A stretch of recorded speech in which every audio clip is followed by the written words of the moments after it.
You're watching BBC Breakfast. Time now is 6:41. Young women who were pressured to give up their babies for adoption because they were unmarried should receive a formal apology from the government. This, according to the chair of the Commons Joint Committee on Human Rights. The renewed call comes a year since the Scottish Government apologised to birth mothers. Now, a new musical about the women's experiences is about to open in Glasgow, from where our correspondent Duncan Kennedy reports.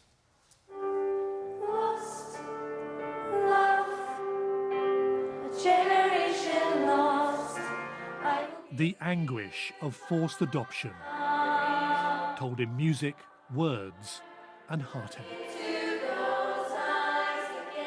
My baby's heart. Called The Fallen, it tells the story of post-war unmarried mothers pressured to give up their babies by social workers, nurses and others. We weren't naughty girls who did something wrong. We were human beings. Human beings left broken. What do you want audiences to get out of the play about forced adoptions? What message do you want them to take away? I'd like an audience to be informed about the injustices that took place in the 60s and the 70s. This wasn't long ago. This is very recent history and is still a living grief for many people who haven't been able to connect with their children. It's still something that is very much part of people's lives. So I hope an audience will come out of the piece feeling empathy and with a desire to go and find out more about this. The play comes a year after the Welsh and Scottish governments offered Britain's first official apologies. And for this, the Welsh Government is truly sorry. For the state's involvement in historical forced adoptions. We are sorry. I keep losing my number of rows. Jano Farmer and Elspeth Ross were forced to give up their babies. They're part of a group knitting booties for Scottish members of Parliament as symbols of today's anniversary and their lost children.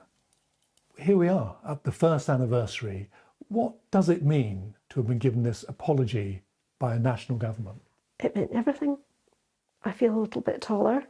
I feel that I don't have to explain to people that I didn't give my baby away, that I didn't voluntarily relinquish him. I can just discard that language. We were the ones who gave away our children, and we had to bear that. We don't have to bear that anymore. Forced adoptions didn't just happen in Scotland or Wales. I was 15 years old when I got pregnant, and that was in 1971. Michelle Pearson was one of thousands of mothers in England and Northern Ireland who wanted to keep their babies. She was parted from her son and didn't see him for another 28 years. One sign of how unmarried mothers were treated with contempt by the state can be seen in this document from her social worker, describing Michelle as being of a low moral standard. After giving birth, you were put onto a ward. How are you made to feel then as an unmarried mother in that hospital?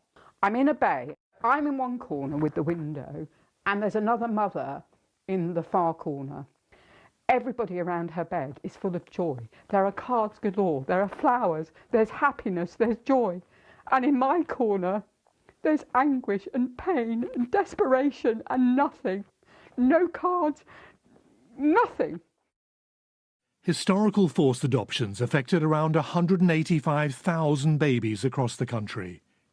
Last year, the UK government issued this document repeatedly saying it was sorry for what happened to the women and their babies, but said society, not the state, was to blame. But the UK's Joint Committee on Human Rights says that word isn't strong enough and has called again for a formal apology. I don't think I've ever been quite so profoundly affected by evidence I've heard in Parliament as I was by this. And someone should apologise. Absolutely. The state was involved in this. The state must apologise, and it must do so formally, and it should follow the lead of the Scottish and Welsh governments in doing so.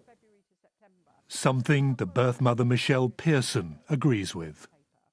Acknowledgement of injustice helps heal, and that's important. My baby is not flagged for adoption. Why didn't you tell us you weren't married, Mary? Back in Glasgow, rehearsals for the new musical are in their final stages. She's coming home with me! A harrowing account She's coming home with me! of a haunting episode She's coming home with me! that separated mothers from babies and love from those lost.